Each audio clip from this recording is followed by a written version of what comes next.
Yeah, I'm not gonna lie, guys. I am really not looking forward to playing Arsenal in the opening Premier League fixture next week because they look sharp, they look good. This is probably the best performance I've seen from Arsenal in pre-season, and this was probably the first proper time. I didn't watch the last pre-season game. This is the first proper time we've seen their sort of best starting 11, the starting 11 that I assume they'd probably play versus Manchester United. He might swap Martinelli with Madueke because Madueke looked a little bit brighter on the left today. And yeah, it's only pre-season. Pre-season doesn't mean all of this and that. Of course, when Manchester United play Arsenal, there's going to be more intensity. There's more of a rivalry there. But we're going to break down what we learned from Arsenal. Three Athletic Club Bilbao nil. Well, I'm a little bit worried now as a Manchester United fan because I'm going to break down Zubimendi, Gyokeres, Madueke, Saka, Havertz, defense, general notes on the game. I'm going to break that all down. But like this time last week, Manchester United had beat Bournemouth 4-1. We played amazing in that game. And we signed Sesko, but I don't think he's going to be ready for the game. Maybe he comes off the bench. But our two preseason games since Everton have been a bit slow. And today versus Fiorentina wasn't great. We need a midfielder. And I think coming up against Zubimendi and Rice in midfield, Man United's biggest problem is when they come up against a good midfield. And Zubimendi was the man of the match today. Zubimendi was incredible. And that's why I'm concerned, because while preseason isn't the be-all and end-all, it doesn't mean everything. Saka's looking better. He's looking sharper. Gyökeres is looking like he'll be a monster. Zubimendi, for me, is world-class. He'll prove that this season. There's a reason why Liverpool wanted him last year. Yes, he wasn't in the best Sociedad side last year, but he was still an elite player. You know, there's some players that are just really good. They just don't play for great clubs. Like Bruno Fernandes is probably the reason we didn't get relegated last year. And if he was doing what he did at Manchester United at another club, he'd be doing it even better because he'd have better players around him. And Zubimendi is one of those. We know he's an elite player. I knew he was a good signing, but Zubimendi is going really under the radar, I think, because of the Gyökeres signing. I think because of the Eze links. But Zubimendi could easily be the best signing of the summer. If Zubimendi got Premier League summer signing, I wouldn't be shocked. I think he goes under the radar. I think he's going to be very underrated, but I think he's fantastic. Shall I do a video tomorrow, or maybe not tomorrow because that's Community Shield? I might do a video Monday or Tuesday, guys, doing like my top scorer prediction, my top assister prediction, my signing of the season, flop of the season. Would you like to see a video doing that? Let me know down below. But let's get into it. Let's talk about Zubimendi because I think he was class. And look, if Manchester United get Baleba and a good goalkeeper, I'm very happy. Sesko's in the door, Kunu's in the door, and Boomer's in the door. If we get Baleba, I'm happy. But that's not going to be ready. Sesko and Baleba are not going to be ready for the Arsenal game. And I'm a bit worried to play Arsenal because they were really good today. Zubimendi, he just controlled the game from deep. His passing range, his composure on the ball, his ability under pressure is fantastic. I don't know if you watched my video on Zubimendi when he was linked to Liverpool last summer, or my video on Zubimendi when you signed him. But I said with Zubimendi, he's obviously the guy that came in for Rodri in the Euros final, and you didn't notice that Rodri was missing because he's that good. But he's better than Jorginho on the ball. He's better than Partey off the ball. He's better than them both combined. He's a clear upgrade there. And he brings what Zinchenko could sometimes bring in possession, but Zinchenko was then a defensive liability, whereas Zubimendi is defensively strong, can allow Rice to push further up and be more influential, but also can bring what Zubimendi can on the ball, which means there's less pressure on players like Saka and build up. So Saka could have the ability to be a little bit higher up as well. But he's someone that has elite passing range, whether it's long switch diagonals, whether it's short passes, he'll get the ball and he moves it quick. Zubimendi's ability to move the ball quick will help Arsenal because one thing Arsenal were not good at last season was quick attacks. Zubimendi can start attacks quickly, that will suit Gyökeres. Gyökeres would run the channel, Gyökeres is a good player. The assist today from Zubimendi was incredible. Absolutely incredible assist today. Good crossing, good cross, good passer. But it's when he gets the ball, he can have his back to goal. He can be at any angle. He could use any foot, and he can just turn out of the press and play a pass. He's so Spanish. He's so Busquets in that mind. He, like, for me, and I don't like saying this as a Manchester United fan, but I feel like Zubimendi is just world class. Like, he's one of those where he wouldn't have got the credit for it because he was at a poor side last year. But I do think you've made a world class signing in Zubimendi. I will say that now. I think you've genuinely made a world class signing in Zubimendi. Great assist. I think he elevates you a lot more than people think. Arsenal need a striker and left winger. That has to be Arsenal's priority going into the window. So I think Arsenal signing Zubimendi, some people just didn't hype it up as much as other signings because it wasn't a left winger, it wasn't a striker. But you lost Jorginho, you lost Partey, you needed Zubimendi. Norgard will be a good squad player. This is one of those crucial signings you make because games are won and lost in midfield, but obviously sometimes you need attackers to win games where you are controlling the game. Games are controlled. Games are controlled in midfield. Good attackers win those games. But if you control a game, you're more likely to win it. You now just need those quality players to finish it off. And that could be Gyokeres up top. And I think Gyokeres suits a direct style. Zubimendi allows you to be more direct. If you bring Eze in, that's the final piece of the puzzle. Madueke, it's only a little bit of pre-season glimpses. He looked good on the left. He looked like an improvement on Martinelli as well. But let's talk about Viktor Gyökeres because he is a monster and he could be a game winner. So Arsenal last season, they had a lot of draws or a lot of narrow wins by 1 goal this, 1 goal that, or a lot of games where they were really good and you probably deserved to win, but then you couldn't win the game. And I would say you lacked that guy in the box that was just a natural striker that was going to find ways to score goals. And Viktor Gyökeres is that guy. And the mad thing about Viktor Gyökeres is, and I wanted him at Manchester United, so I wasn't part of the Viktor Gyökeres slander because I wanted him at Manchester United. Obviously, there was a lot of slander of Gyökeres online, which a little bit was unfair. He can't head, he can't hold up, he can't do this, he can't do that. Well, there's elements of his game that could definitely improve, and there's questions over how it will do in the Premier League. He was nowhere near as bad as people were making out, which was crazy. Gyökeres' link-up was good. His link-up's better than he gets credit for, but his movement is good. He's got strikers' movements. He makes those dangerous runs. He is one of the best strikers in the world. He got 100 goals in the last 2 seasons for a reason, because he's a handful. He's physically good. He's fast. He runs the channels. He's unpredictable.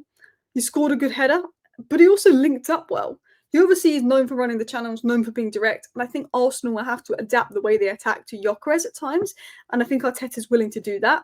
Also, if you look at the fact that Madueke is direct, Saka likes to take people on, Gyökeres is direct, Arsenal now have 3 players that like to move the ball quick, can be direct, would suit transitional styles, so maybe Arsenal will become more of a threat in transition. But he was holding up the ball, he was dribbling the ball, he was a threat in the box, he was making good movement. I also think it gives Havertz some healthy competition, because when Havertz came on, he probably scored the best goal I've seen him score. But this is Gyökeres' first time playing with Arsenal's strongest midfield. I know it wasn't great in the other games. I didn't really watch the last game. But this was his first time playing with your strongest midfield 3. So he was getting the ball in better areas. Because in a weird way, even if you're not the number 10 or a winger, midfield, the way they progress the ball, move the ball, and control the midfield can determine how many chances a striker has. And look, he had more chances today. And he brought a lot of what people said he couldn't do today. I think he had an impressive performance. Which brings me into Madueke. Madueke was definitely the most questionable out of all of Arsenal's new signings. He was always the most questionable. But I always said I get why Arsenal signed Madueke. I wouldn't have spent 50 million on him, but there's a really good backup or alternative to Bukayo Saka there for depth, so you don't have to run Saka to the ground. But on the left-hand side, you probably want Madueke to be what Rafinha is to Barcelona. You've got somebody that likes to take risks. No matter who they're playing, they will take on their man, they will get off a shot, they will find a way to make things happen, and Arsenal lacks that. And what did he come on and do? He came on, he beat his man, he put in a great cross to Gyokeres. I can't remember the last time I saw Martinelli do that, and I think this is one of Martinelli's better preseason games, and I'm not trying to give Martinelli stick. I think he looked better today. But, obviously this is one game, let's see how Madueke does. Pace, took on his fullback, put in a good cross, was getting at people, was trying to make things happen. We'll give the ball away. We'll have inconsistencies, Madueke. Madueke is a good player. Madueke is a direct player. He has inconsistencies, but there's a good player there, and I get why Arsenal signed him. I think you're overpaid. I don't think you need to spend that much money on him. But I think he could easily start left wing over Martinelli. If Martinelli shows 22, 23 levels, Martinelli's fine. But Martinelli's had 2 seasons where he's been a bit underwhelming, and I think Madueke could take his place. I want to give a shout out to Saka that's looked sharper. For some reason, I was seeing someone on the timeline literally last week, like going, "Oh, Saka, he's a little bit washed. The injury's done him," and I'm like, that's just so crazy reactionary. I feel like a player could have 2 okay games, not even bad games, and people are like, "Oh, they're not the same anymore." It's crazy how reactionary people are online. With Saka, he beat his man. He was in the first 20 minutes. He was creating chances, good ball in. Saka was there. His decision-making was good. He was beating his man. Saka was a good player. Saka will be a good player this season. I don't even know why people, I was probably like 1 or 2. It's like the minority. But I was mad. It was crazy mad that people were even writing Saka off. I don't get that. He's a world-class player. Look, I think Saka has great output. But if you played Saka in the same role Mo Salah plays, where he'd have less defensive responsibilities, less responsibility in build-up, could be more central, closer to goal, his numbers would be insane. The fact that Saka does what he does in the role that he does with all the defensive responsibility he takes on, people forget that. Kai Havertz. Kai Havertz, people. That was a mad goal. When I knew Kai Havertz was quick, but not like rapid. Like, that was a mad goal. He came off the bench. He scored a well-taken goal. The movement, the everything. You've got Havertz that you know, if he stayed fit in 2024, he scored 20 goals in 2024. You've got Gyokeres and Havertz, you know, are 2 20-plus goal season striking options. And what cost you last season was depth. Depth cost you last season. You've now got 2 good options. Havertz got a big injury. Gyokeres is there. Gyokeres gets a big injury. Havertz is there. Also, Havertz being a different profile to Gyokeres gives Arsenal different ways of playing, different ways of attacking. Arteta can be more unpredictable. Havertz, Gyokeres can play together. Arsenal could do some different things. Havertz is good at running the left channel. Gyokeres is also good at running the channels. It was a good attacking display. I want to talk about defence. I said before that I thought Nico Williams was overrated. I watched him play Man United, he did nothing. I watched him play Ollie's team Besiktas, he did nothing. I've watched Nico Williams have about 9 games where he's done nothing more than Martinelli had done. Obviously, he was good in the Euros. I've watched 1 or 2 games where he's been insane. But I said if you watch Nico Williams play every week, he's not better than Garnacho. And I got so much stick for that. And I said that 6 months ago. If you watch Nico Williams play every week, he's not better than Garnacho. He's going off 1 or 2 games hype, social media hype, linked to Barcelona hype, Euros hype. What did Nico Williams do today? What did Nico Williams do today? I fell for the Nico Williams hype. A year ago, I only watched a little bit of Nico Williams, saw him in the Euros, fell for the hype, was gassing him up, saying Man United should sign him, Arsenal should sign him. Then I started watching him more last season, and he's overrated. And Arsenal fans crying they're not going to get Nico Williams. He's a good player. He's a good profile of winger, but he's overrated. I don't think there's that much of a difference between Madueke and Nico Williams. I think a big part of it's PR. I said I don't think there's really a difference between Garnacho and Nico Williams when you watch Nico Williams. Because he didn't do anything today. And maybe people are going to wake up to that. Did nothing versus Man United either. Gabriel was back. He brought leadership. I think Kivior's been really good in Gabriel's place, but Gabriel brings that leadership. Calafiore is really good. But that guy's knee. Calafiore, I'm not going to compare him to Mason Mount, but I'm going to compare him to Mason Mount in the sense of, you know, if Calafiore was guaranteed to stay fit, there's a good player there. Now, there's questions over, is he your best left back? Because Lewis Skelly can play that. And that's the same with Mason Mount. If Mason Mount can stay fit, Man United know they have a good player. He was good today. He's been good in his pre-season. But they've now got Cunha in that role. And under Eric Ten Hag, they had Bruno in that role. It's like, you know you've got a really good player. You've also got Lewis Skelly can play there. If Calafiore can stay fit, he'll be key this season. But fitness is a big question because Tomiyasu wasn't a bad player. His contracts got ripped up because he couldn't stay fit. But in conclusion, I thought Arsenal looked quicker. I thought you looked sharper. I thought you looked more direct.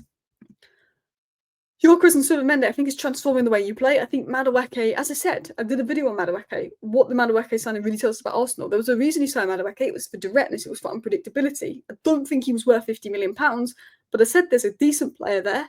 He's maybe not the quality of left winger you want in terms of like a Leao or an Eze, but there's a good player there that will help Arsenal. We saw elements of that. And look, I think the speed and control Arsenal was playing with is a concern. It's only pre-season, but as a Manchester United fan, I'm not looking forward to next weekend. I am worried. Now, normally at Emirates, I always predict Arsenal to win. At Old Trafford, I normally back Man United to win. But we finished 15th. You finished 2nd last year. There was a big difference between us last year. And while we've done good business, our midfield might struggle against yours. And that worries me. I am worried to play Arsenal. Zubimendi was ridiculously good. He could change that midfield. I am worried. Anyway, thank you for watching. See you next time. Bye.